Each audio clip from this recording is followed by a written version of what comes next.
तो टॉपिक क्या है? टॉपिक है बोहर्स एटॉमिक मॉडल, जो 11th की केमिस्ट्री में 4th चैप्टर के पेज नंबर 40 पर है।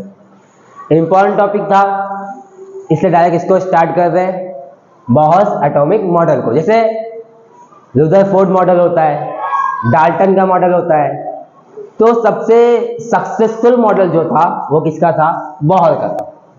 लेकिन बोहर का मॉडल सिर्फ सिंगल इलेक्ट्रॉन सिस्टम के लिए एप्लीकेबल है, सिंगल इलेक्ट्रॉन सिस्टम के लिए।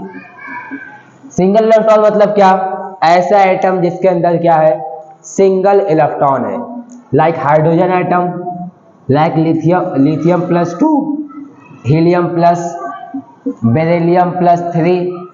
तो ऐसे सारे एटम्स जिनके अंदर कितना इलेक्ट्रॉन है? सिर्फ एक इलेक्ट्रॉन है। जैसे आप बोलोगे लिथियम का एटॉमिक नंबर 3 होता है और उसमें 3 इलेक्ट्रॉन होने चाहिए, तो आप देख रहे हो उसमें +2 है। +2 मतलब क्या? इसने 2 इलेक्ट्रॉन क्या कर दिए? लॉस कर दिए। तो 3 इलेक्ट्रॉन थे, 2 लॉस कर दिए, तो कितना बचा? 1 इलेक्ट्रॉन बचा। तो जितने भी ऐसे एटम्स हैं जिनके अंदर कितने इलेक्ट्रॉन होते हैं? सिंगल इलेक्ट्रॉन होता है, उन सब के लिए बोहर्स मॉडल क्या है? एप्लीकेबल है। ठीक है। अब बोहर्स ने अपने मॉडल को समझाने के लिए, उसको एक्सप्लेन करने के लिए 3 पोस्टुलेट दिए। कितने पोस्टुलेट है? 3 पोस्टुलेट है, जिसमें पहला पोस्टुलेट क्या है? First postulate. सबसे पहला पोस्टुलेट क्या है उसमें? वो बोलता है कि न्यूक्लियस कहाँ होता है? सेंटर में होता है, और न्यूक्लियस के अराउंड क्या होती है? ऑर्बिट्स होती है। ये न्यूक्लियस मान लेते हैं, इसे ये न्यूक्लियस है, मान लो न्यूक्लियस है, इतना गोल नहीं बना, लेकिन क्या है? वो न्यूक्लियस है। और उसके सराउंडिंग में क्या है? ऑर्बिट्स है। ये मान लो फर्स्ट ऑर्बिट है और ये सेकेंड ऑर्बिट है। तो इलेक्ट्रॉन क्या होता है? इन ऑर्बिट्स में रिवॉल्व करते हैं। तो यही पहला पोस्टुलेट है बोहर का, कि nucleus is present at centre while electron is moving in a circular orbit। तो न्यूक्लियस कहाँ होता है? Nucleus present at centre while electron moving in circular orbits। तो ये पहला पोस्टुलेट है उसका। अब सब लिखेंगे भी, ये न्यूक्लियस कहाँ होता है? सेंटर में होता है, और इलेक्ट्रॉन कहाँ होते हैं? सर्कुलर ऑर्बिट्स में। ये पहला पोस्टुलेट है। अब चलते हैं दूसरे पोस्टुलेट की तरफ। हम इतना सीख गए कि पहला पोस्टुलेट है, इसमें वो बोलता है कि न्यूक्लियस सेंटर में होता है और इलेक्ट्रॉन सर्कुलर ऑर्बिट में रिवॉल्व कर रहे हैं। अब सेकंड पोस्टुलेट क्या है उसका? सेकंड पोस्टुलेट वो बोलता है कि जो इलेक्ट्रॉन रिवॉल्व कर रहे हैं सर्कुलर ऑर्बिट में, वो स्टेशनरी ऑर्बिट्स है। स्टेशनरी ऑर्बिट्स क्या होते हैं? देखिए, एक बहुत फेमस थ्योरी है, बोलते हैं इलेक्ट्रोमैग्नेटिक थ्योरी या क्वांटम मैकेनिक्स। उस क्वांटम मैकेनिक्स में कहा जाता है कि जब भी कोई चार्ज पार्टिकल सर्कुलर मोशन करेगा, जब भी कोई चार्ज पार्टिकल सर्कुलर मोशन करेगा, आपको पता होगा सर्कुलर मोशन में क्या होता है? डायरेक्शन चेंज होती है, और due to change of direction वो कैसा मोशन हो जाता है? एक्सेलरेटेड मोशन हो जाता है। तो क्वांटम मैकेनिक्स बोलती है कि जब भी कोई चार्ज पार्टिकल एक्सेलरेटेड मोशन करता है, तो उसमें क्या होता है? वो एनर्जी को रेडिएट करता है। तो इलेक्ट्रॉन भी चार्ज पार्टिकल है, और इलेक्ट्रॉन जब सर्कुलर मोशन करेगा इन ऑर्बिट्स में, क्योंकि ऑर्बिट का शेप भी क्या है? सर्कुलर है। यहाँ बना नहीं है सर्कुलर, लेकिन शेप क्या होता है ऑर्बिट्स का? सर्कुलर होता है। और जब वो सर्कुलर ऑर्बिट्स में इलेक्ट्रॉन रिवॉल्व करेगा, तो एनर्जी क्या करेगा? रेडिएट करेगा, जिसकी वजह से क्या होगा? वो आखिर में आकर न्यूक्लियस के अंदर घुस जाएगा, वो न्यूक्लियस के अंदर आके डिस्ट्रॉय हो जाएगा। तो उसको समझाने के लिए बोहर ने क्या बोला? बोहर ने बोला जो इलेक्ट्रॉन रिवॉल्व करता है सर्कुलर ऑर्बिट्स में, वो स्टेशनरी ऑर्बिट्स होती है। और स्टेशनरी ऑर्बिट क्या होती है? जिसमें अगर इलेक्ट्रॉन रिवॉल्व करे तो वो कोई एनर्जी रेडिएट नहीं करता। तो ये जो क्वांटम मैकेनिक्स का वो था कि इलेक्ट्रॉन तो एनर्जी रेडिएट करेगा और डायरेक्टली आकर न्यूक्लियस में घुस जाएगा। उसको समझाने के लिए बोहर ने क्या बताया, बोहर ने बताया कि जो ऑर्बिट्स होती है ये आम ऑर्बिट्स नहीं होती, ये होती है स्टेशनरी ऑर्बिट्स। और स्टेशनरी ऑर्बिट्स वो ऑर्बिट्स होती है जिसमें इलेक्ट्रॉन रिवॉल्व करे तो कोई एनर्जी रेडिएट नहीं करता। अगर वो एनर्जी रेडिएट नहीं करेगा तो उसकी स्पीड कम नहीं होगी, और उसकी स्पीड कम नहीं होगी तो वो न्यूक्लियस में घुसने वाला नहीं है। तो ये स्टेशनरी ऑर्बिट्स में क्या ऐसा खास होता है जिसमें इलेक्ट्रॉन रिवॉल्व करे तो एनर्जी रेडिएट नहीं करता? तो इन स्टेशनरी ऑर्बिट का जो एंगुलर मोमेंटम होता है p जो होता है वो integral multiple of h n integral n क्या है, इंटीग्रल नंबर है, इंटीग्रल नंबर है लाइक 1 2 3 4, जीरो नहीं होता, 1 2 3 4, इंटीग्रल नंबर ऑफ h/2π होता है। समझे आप? देखिए स्टेशनरी ऑर्बिट वो स्पेशलाइज ऑर्बिट्स हैं जिसमें इलेक्ट्रॉन कोई एनर्जी रेडिएट नहीं करता। क्या खास बात होती है उनकी? खास बात ये होती है कि उनका जो एंगुलर मोमेंटम होता है वो मल्टीपल ऑफ h/2π होता है। h क्या है बेटा? Planck's constant. h क्या है? Planck's constant. और इसकी वैल्यू कितनी होती है? 6.64 इंटू 10⁻34 जूल सेकेंड। और पाई जानते हैं आप कितनी वैल्यू होती है? 3.14। 2 है यहाँ पे इसलिए मल्टीप्लाई किया 2 से, कितना हो गया? 6.28। अब देखिए इस एनर्जी के सवाल में हर जगह h/2π आएगा, क्योंकि n की वैल्यू 1 होगी तो ये 1h2π होगा, 2 होगी तो 2h2π होगा, 3 होगी तो 3h2π होगा, तो ये h/2π हर जगह होगा। इसलिए इसे क्या करना, पहले सॉल्व कर लेना।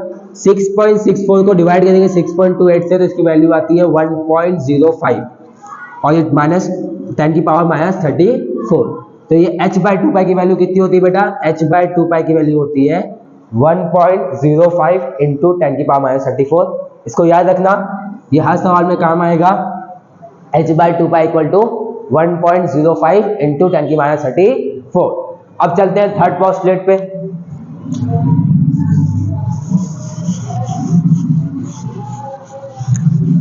अब हमें पता है कि इलेक्ट्रॉन एनर्जी इमिट करता है या एनर्जी एब्जॉर्ब करता है। जब एनर्जी इलेक्ट्रॉन एब्जॉर्ब करेगा तो इलेक्ट्रॉन लोअर एनर्जी से कहाँ चला जाएगा? हायर एनर्जी में। और जब एनर्जी इमिट करेगा तो वो हायर एनर्जी से कहाँ आ जाएगा? लोअर एनर्जी में। तो इलेक्ट्रॉन एनर्जी एब्जॉर्ब करके लोअर एनर्जी लेवल से हायर एनर्जी लेवल में जाता है और एनर्जी को इमिट करके हायर एनर्जी लेवल से लोअर एनर्जी लेवल में आता है। लेकिन वो कौन सी फ्रीक्वेंसी की एनर्जी को एब्जॉर्ब करेगा या कौन सी एनर्जी फ्रीक्वेंसी की एनर्जी को इमिट करेगा? तो इसका जवाब है जितना उनके बीच में एनर्जी गैप होगा। मान लेते हैं ये है E2 है हायर एनर्जी लेवल और E1 है लोअर एनर्जी लेवल। ये एग्जांपल मान लेना है कि E2 एक हायर एनर्जी लेवल है, E1 एक लोअर एनर्जी लेवल है। अब इनके बीच में इलेक्ट्रॉन का ट्रांसमिशन हो रहा है। मान लेते हैं इलेक्ट्रॉन E1 में है और वो एनर्जी को एब्जॉर्ब करके E2 में चला जाएगा। तो वो किस फ्रीक्वेंसी की एनर्जी को एब्जॉर्ब करेगा? तो इलेक्ट्रॉन E2 माइनस E1 जितना उनके बीच में एनर्जी गैप है उस गैप की एनर्जी को, उस गैप की एनर्जी की जो फ्रीक्वेंसी होगी उसको एब्जॉर्ब करेगा। तो याद रखना कि जो इलेक्ट्रॉन एनर्जी को एब्जॉर्ब, देखिए एनर्जी है, ये प्लैंक्स का फॉर्मूला है। H मतलब प्लैंक्स कांस्टेंट और म्यू मतलब क्या होता है? फ्रीक्वेंसी होता है। अब इसको आप F भी लिख सकते हैं, कोई बात नहीं, N भी लिख सकते हैं, कोई बात नहीं। तो जो भी लिखना है आपको, ये क्या है? फ्रीक्वेंसी है। तो प्लैंक्स कांस्टेंट इनटू फ्रीक्वेंसी क्या होती है? एनर्जी होती है। और वो एनर्जी कितनी होगी? जिसके बीच में ट्रांसमिशन हो रहा है, जिसके बीच में इलेक्ट्रॉन का लेन देन हो रहा है, जो दो ऑर्बिट्स के बीच में, उनका जो एनर्जी गैप होगा उसके बराबर क्या होगी? ये फ्रीक्वेंसी वाली एनर्जी होगी। ठीक है, तो इलेक्ट्रॉन सिर्फ उस फ्रीक्वेंसी को एब्जॉर्ब करेगा या सिर्फ उस फ्रीक्वेंसी की एनर्जी को रेडिएट करेगा जो क्या होगी? उनके एनर्जी गैप के बराबर होगी। ये तीन किसके पोस्टुलेट हो गए? बोहर के। अब बोहर के तीन पोस्टुलेट के बेस पे हमसे सवाल आते हैं, इलेक्ट्रॉन का रेडियस पता करो, सॉरी जो एटम है उसका रेडियस पता करो, या इलेक्ट्रॉन या पता करो एनर्जी पता करो। तो आपको मैं दो शॉर्टकट बताता हूं, देखिए पहला तो एनर्जी के लिए, पहला किसके लिए, एनर्जी के लिए। जब भी पूछे एनर्जी, इस ऑर्बिट की एनर्जी बताओ, मान लेते हैं एन ऑर्बिट की एनर्जी बताने बोला है, तो पहले आएंगे -2.2, देखिए किताब में 2.18 होगा, लेकिन आप कितना लिखोगे 2.2, आंसर 99% सेम आने वाला है। 2.2 इंटू 10 की power -18 into z² upon n²। देखिए किसी भी एटम की एनर्जी पूछे फॉर्मूला क्या लगाना है, माइनस। माइनस क्या बताता है बेटा, देखिए इलेक्ट्रॉन जो होता है वो न्यूक्लियस से बाउंडेड होता है, मतलब इलेक्ट्रॉन इजीली न्यूक्लियस से दूर जा नहीं सकता है, तो इलेक्ट्रॉन को न्यूक्लियस से दूर करने के लिए हमें एनर्जी देनी होती है, इसलिए यहाँ पे क्या लगाया माइनस। माइनस मतलब क्या है, ये इलेक्ट्रॉन क्या है, बाउंडेड है न्यूक्लियस से, वो फ्रीली मूव नहीं कर सकता, वो किससे बाउंडेड है, न्यूक्लियस से बाउंडेड है। तो क्या फॉर्मूला आएगा, -2.2 इंटू 10 की पावर -18, Z क्या है बेटा, एटॉमिक नंबर। देखिए नॉर्मली क्या होगा, हाइड्रोजन होगा जिसका एटॉमिक नंबर 1 होता है, हीलियम होगा उसका एटॉमिक नंबर 2 होता है, लिथियम होगा उसका एटॉमिक नंबर कितना होता है, 3 होता है, और n मतलब नंबर ऑफ ऑर्बिट, वो किस ऑर्बिट की बात कर रहा है। अगर सेकंड ऑर्बिट में पूछेगा तो सेकंड n की वैल्यू कितनी होगी, 2 होगी। अगर थर्ड ऑर्बिट में बोले तो n की वैल्यू कितनी होगी, 3 होगी। और दूसरा है रेडियस, दूसरा सवाल किस पे आएगा, रेडियस पे। तो रेडियस पे आप लिखोगे 0.54 एमस्टोन। देखिए एक एमस्टोन होता है 10 की पावर -10 मीटर, तो आप याद रखोगे 0.54 एमस्टोन, ठीक है, इंटू n²/z। n क्या है, वापस से नंबर ऑफ ऑर्बिट, ठीक है, जो भी ऑर्बिट पूछे दूसरी तीसरी चौथी, और z क्या है उसका एटॉमिक नंबर। तो आप ये दो फॉर्मूले याद रखो, आप सारे रेडियस के सवाल और सारे एनर्जी के सवाल कर लोगे। जैसे किताब में एक सवाल दिया हुआ है, किताब में सवाल ये है बेटा, एग्जाम प्रॉब्लम नंबर 4.7 है, calculate the radius and energy associated with the first orbit of helium. देखिए दो चीजें, ऑर्बिट कौन सी है, फर्स्ट ऑर्बिट है, और एटम कौन सा है, हीलियम प्लस। देखिए हीलियम का एटॉमिक नंबर 2 होता है, उसने एक इलेक्ट्रॉन लॉस किया, कितना बचे इलेक्ट्रॉन, एक। देखिए सिंगल इलेक्ट्रॉन है ना, बराबर। तो आपको देखो आंसर ये कैसे निकालना है, देखिए पहले हम निकाले एनर्जी का, तो ये मिटा रहा हूं मैं, यहां कर देते हैं, कोई बात नहीं, यहां कर देते हैं।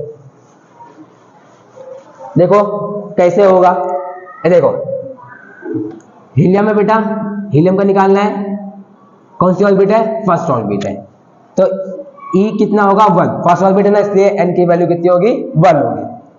-2.2 इंटू 10 की पावर -18, यहाँ जूल आएगा बेटा, यूनिट क्या देगी, जूल। हाँ Z कितना है, हीलियम का एटॉमिक नंबर कितना होता है बेटा, 2, कितना होता है, 2, तो Z का स्क्वायर कितना, 2 का स्क्वायर कितना हो जाएगा, 4। देखिए यहाँ पे Z का स्क्वायर है ना, तो 2 का स्क्वायर कितना हो जाएगा, 4, और n की वैल्यू कितनी है बेटा, 1, फर्स्ट ऑर्बिट है ना, तो n की वैल्यू कितनी है, 1, और 1 का स्क्वायर भी कितना होता है, 1।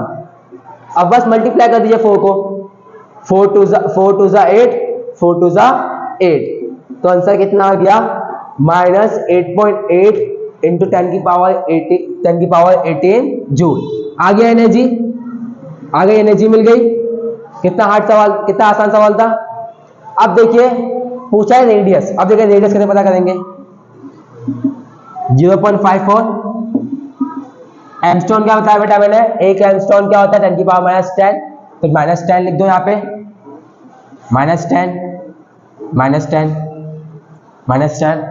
n कितना है बेटा, फर्स्ट ऑर्बिट है तो n कितना है, 1, 1 का स्क्वायर भी कितना होता है, 1, z कितना है, 2, डिवाइड कर दो 2 से, 54 को 2 से डिवाइड करेंगे तो 2 1 जा 2, 2 2 जा 4, 1 बच गया, 14 हो गया, 2 से 1 जा 14,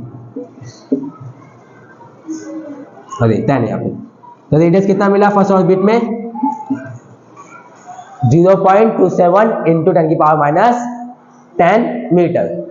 देखिए आप किताब में आंसर चेक कर लेना, आपको दोनों जवाब सही मिलेंगे।